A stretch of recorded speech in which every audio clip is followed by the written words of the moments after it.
Can you understand this video? Let's have a look. Dr. Verma, I wasn't sure I understood your answer to Senator Moody a moment ago. Do you think that men can get pregnant? I hesitated there because I wasn't sure where the conversation was going or what the goal was. I mean, I do take care of patients with different identities. I take care of many women. I take care of people with different identities. And so that's where I paused. I think, yeah, I wasn't sure where you were going with that. Well, the goal is just the truth. So can men get pregnant? Again, the reason I paused there is I'm not really sure what the goal of the question is. The goal is just to establish a biological reality. You just said a moment ago that science and evidence should control, not politics. Absolutely. So let's just test that proposition. Can men get pregnant?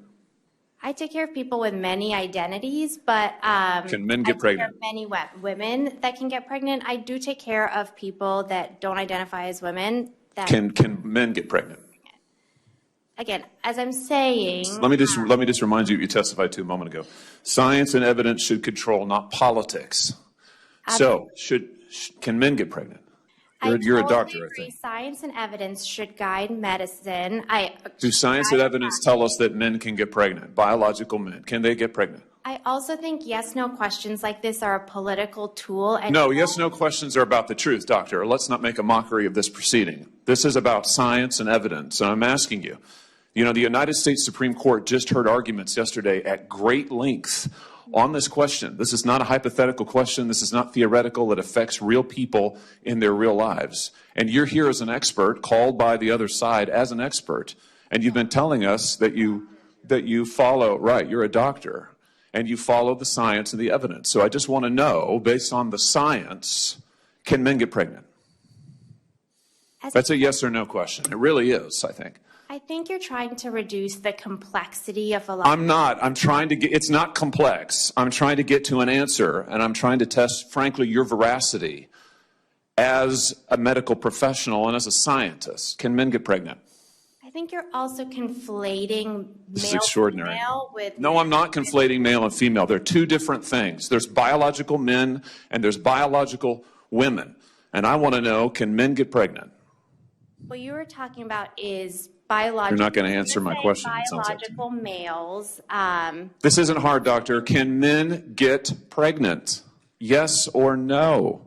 Again, I would be more than happy to have a conversation with you that is not coming from a place of trying to be polarized and push. I'm not trying to be polarizing. I'm trying to ask. I think it is extraordinary that we are here in a hearing about science and about women.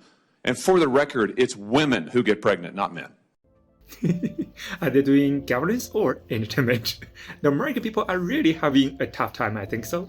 You pay half of your taxes to support officials who are debating kindergarten common sense. And Dr. Verma, she's both a victim and a complicity.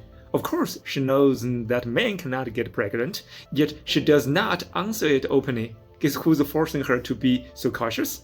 How can it be a question that a senator used to harass their opponents? This is even more terrifying than corruption, do you think so? But the real question is, why do you Americans pay taxes to fund these frauds? Why can't a small number of people call black white, turn things upside down and go against the basic common sense and waste your taxes? Is all Americans become both victims and complicity like Dr. Verma? Complicated.